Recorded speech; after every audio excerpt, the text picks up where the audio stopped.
పశ్చిమ గోదావరి జిల్లా Narsapuram central bank లో భారీ స్కామ్ బట్టబయలైంది.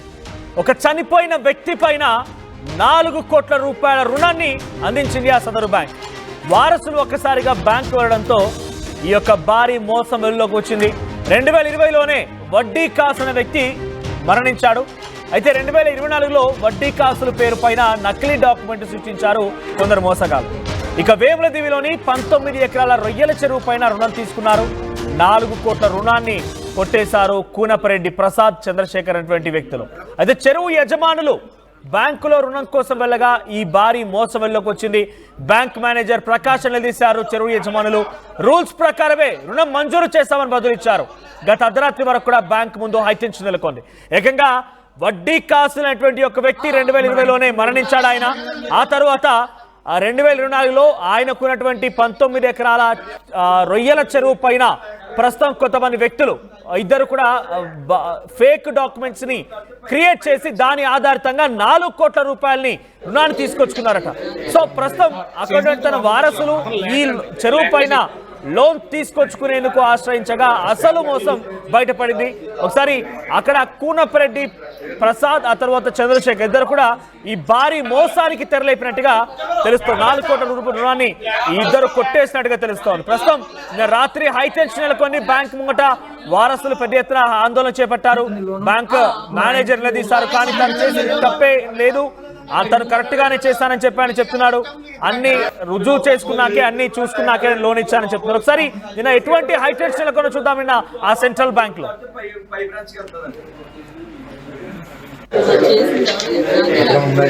చేసిన లోకల్ పర్సన్ అతను లేకరండి, లేకరే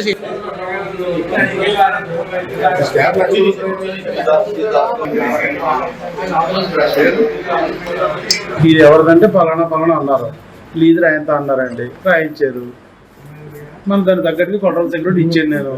ఈ తిరుమని అన్నది ఇవన్నీ కూడా అసలు విషయం చూడలేదండి. అసలు నేను ఇవన్నీ కూడా అసలు పేర్లు ఇవన్నీ మనం చూడలేదండి. ఇప్పుడు మాధవ్ అంటే ఇదే మన మాధవ్ అతను అరేంజ్ చేసినాడు ఇవన్నీ కూడా. నాకేం తెలుసు అండి, నేను కొట్టాల సెక్యూరిటీ ఇచ్చాను, కావాల్సిన బట్టికి ఎంత కావాలనో అంత ఇచ్చాను. బ్యాంక్ రూల్ ప్రకారంగా ఇంజనీరింగ్ ప్లాన్లు మొత్తం అన్ని మేము చేసాం. అంతవరకు చేయడం జరిగింది. కస్టమర్ చెప్తే ఆయన తీసుకొచ్చారు సార్ కస్టమర్. సో మేము ఆయన వెరిఫై చేసుకున్నాము, ఆయన ప్రాపర్టీ చూసుకున్నాము, ఆయన లోన్ ఇచ్చాము, అంటే సెక్యూరిటీ తీసుకున్నాము. ఆయన ప్రాపర్టీ సెక్యూరిటీ ఇచ్చారు కదా మాకు. మేము మోర్ దాన్ 100% సెక్యూరిటీ, ఆయన ల్యాండ్స్, మేము వాళ్ళ ఫిష్ ట్యాంక్, ఆయన సెక్యూరిటీ తీసుకొని వాళ్ళ దగ్గర 4 కోట్ల పైన ప్రాపర్టీ సెక్యూరిటీ తీసుకొని ఇచ్చాం సార్. ఆయన కూడా ఆయన ఎకరాలు own fish working capital assessment కోసం అని చెప్పి మేము అడుగుతాం. అప్పుడు లోన్ మాకు ఇంత లోన్ కావాలి అంటే అంత లోన్కి ఎందుకు కావాలి, ఎంత అడిగితే మేము ఇంత ఎకరాలు మేము లీజ్ చేస్తున్నాము, లీజ్ కూడా చేస్తున్నాము, దీనికి ఇంత ఖర్చు అవుతుంది కాబట్టి ఆ ఖర్చు తగ్గట్టుగా మాకు కావాలని అడుగుతారు. నా కస్టమర్ తీసుకొచ్చి ఇచ్చింది లీజ్ అగ్రిమెంట్ సెక్షన్ వాళ్ళు తీసుకొచ్చి ఇచ్చింది. నా పేరు తిరుమని నాగరాజు, మా బ్రదర్ తిరుమని శ్రీనివాస్, మా నాన్నగారు తిరుమని వడ్డిగాసు గారు, తిరుమని పద్మావతి అనే నా పేరున 5 ఎకరాలు 30 సెంట్లు, మా బ్రదర్ పేరున 5 ఎకరాలు, మా అమ్మగారి పేరున 4 ఎకరాలు, మా నాన్నగారి పేరున 5 ఎకరాలు, మొత్తం వెరసి 19 ఎకరాల భూమిపై సెంట్రల్ బ్యాంకులో 1,35,00,000 ఒక లోను, 2,36,00,000 రెండవ లోను, మా భూములపై లీజుకి ఇచ్చినట్టు అగ్రిమెంట్లు, దొంగ అగ్రిమెంట్లు సృష్టించి ఇవాళ మా భూములని ఈ సెంట్రల్ బ్యాంకులో అటాచ్ చేసి మా భూములపై లోన్ ఇచ్చినట్టు ఇవాళ రావడం జరిగింది. మేము ఈరోజు లోన్కి వేరే బ్యాంకులో ఐడిఎఫ్సి అనే బ్యాంకులో లోన్ పెట్టుకోవడానికి మాకు డబ్బులు అవసరం వచ్చి లోన్ పెట్టుకుందామని మా భూములపై వెళితే ఈరోజు మా భూములన్నీ లోన్ ఆల్రెడీ తీసుకున్నట్టు లోన్ ఉంది మీకు అని చెప్పుకుంటే మేము అవాక్కయ్యాము అక్కడ బ్యాంకులో.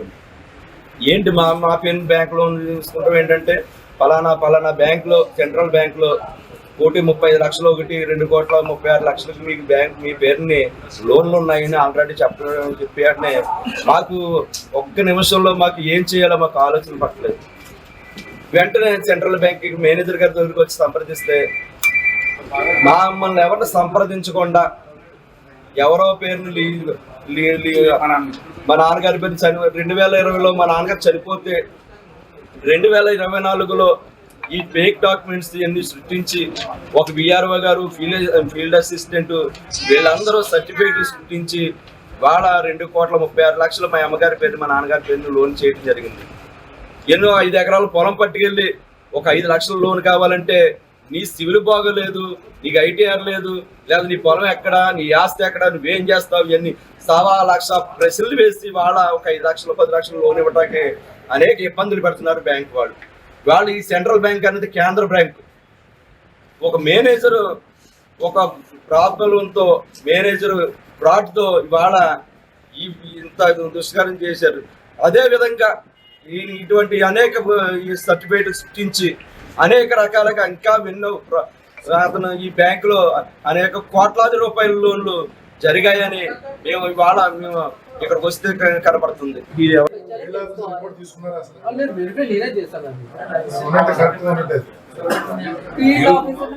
విన్నారు కదా, పశ్చిమ గోదావరి జిల్లా నరసాపురం సెంట్రల్ బ్యాంక్ లో ఈ భారీ స్కామ్ తెర మీదకి వచ్చింది. ఏకంగా చనిపోయిన వ్యక్తి పేరుతో 4 కోట్ల రుణాన్ని దోచేసుకొని పరారయ్యారు కొంతమంది దుండగులు. దీనికి పక్కాగా అటు ప్రభుత్వ అధికారుల సహకారం కూడా ఉంది, విఆర్ఓ సహకారం ఉంది.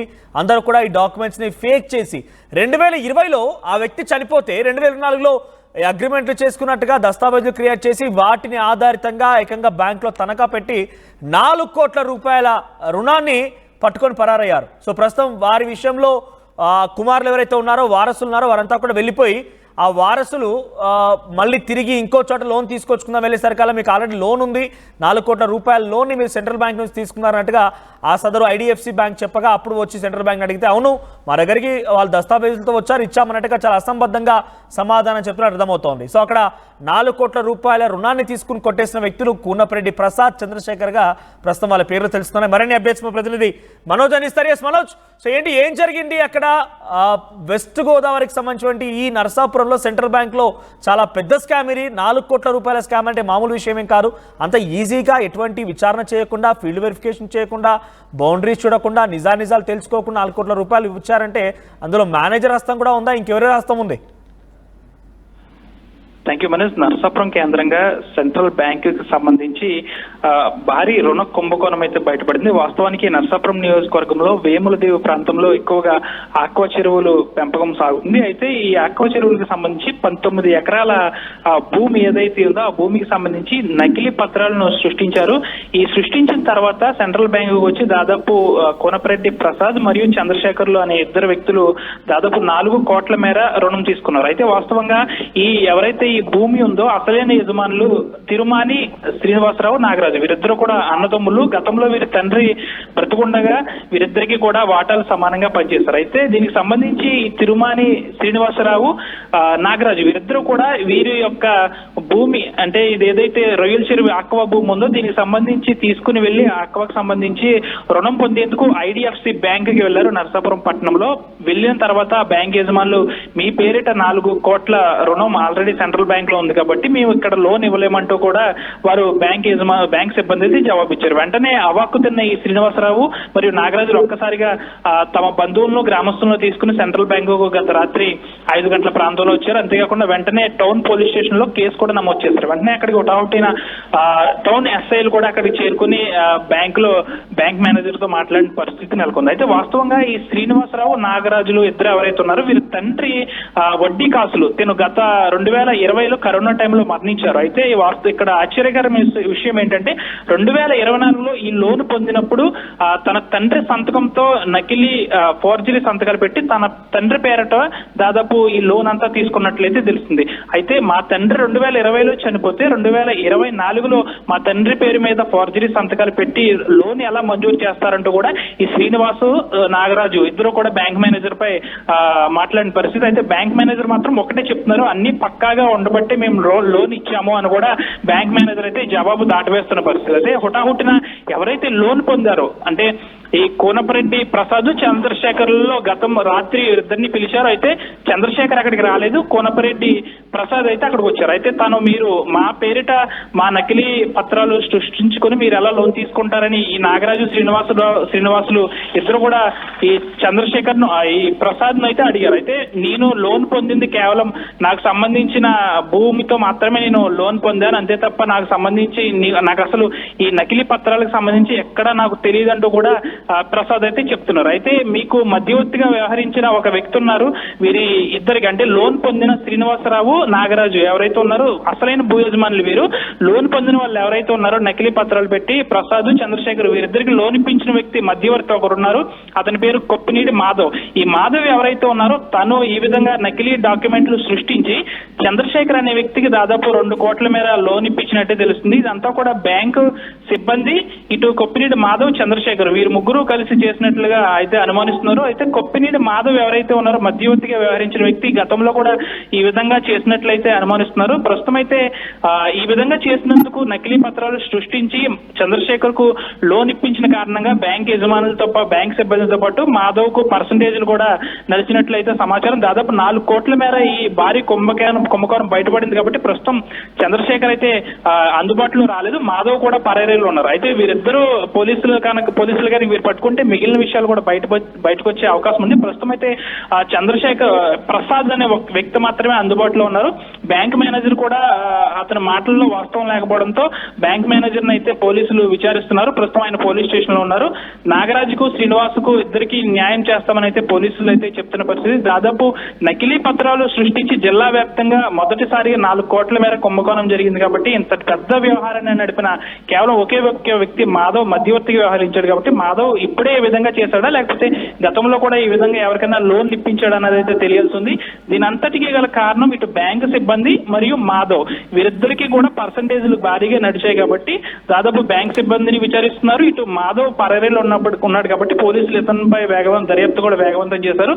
మాధవ్ గనక పోలీసులకి చిక్కితే మరిన్ని విషయాలు బయటపడే అవకాశం ఉంది. మనోజ్, సో నర్సాపురంలోని ఒక సెంట్రల్ బ్యాంక్ సంబంధించిన విషయంలో ప్రస్తుతం హాట్ టాపిక్ గా మారింది. 2 తెలుగు రాష్ట్రాల్లో కూడా ఇది విన్నవారంతా ఆశ్చర్యపోతున్నారు. చనిపోయిన వ్యక్తి పేరుతో 4 కోట్ల రుణాన్ని తీసుకున్నారంటే అక్కడ బ్యాంక్ అధికారులు ఎంత నిర్లక్ష్యంతో ఉన్నారు, ఎంతలా అవినీతికి పాల్పడ్డారు ఇతర స్థాయి అధికారులు మాత్రం చాలా స్పష్టంగా అర్థమవుతోంది. చనిపోయిన వ్యక్తి పేరుతో మరికొన్ని దస్తావేజులు క్రియేట్ చేసి అగ్రిమెంట్ చేసినట్టుగా కొన్ని ఫేక్ డాక్యుమెంట్స్ క్రియేట్ చేసి ఆ డాక్యుమెంట్స్ ఆధారితంగా 19 ఎకరాలని తనఖా పెట్టి 4 కోట్ల రూపాయల రుణాన్ని కొట్టేశారు కూనపరెడ్డి ప్రసాద్, చంద్రశేఖర్ వ్యక్తులు. సో ప్రస్తుతం ఈ టాపిక్ హాట్ టాపిక్గా మారింది.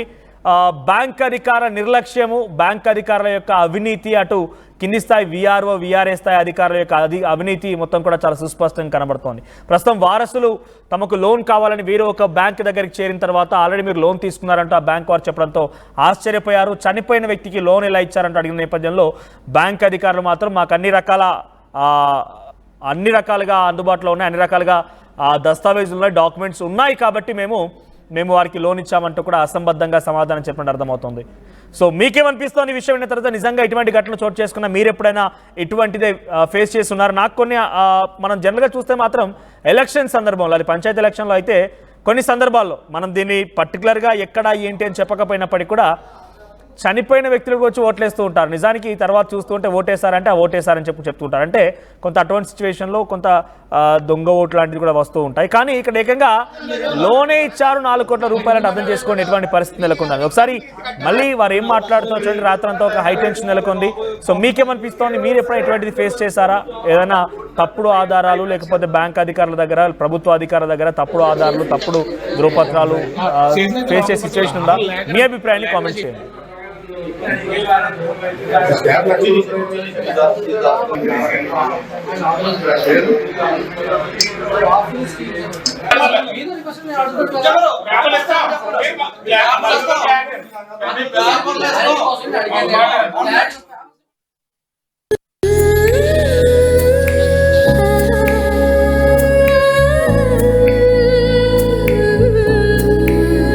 Gokulam Signature Jewels.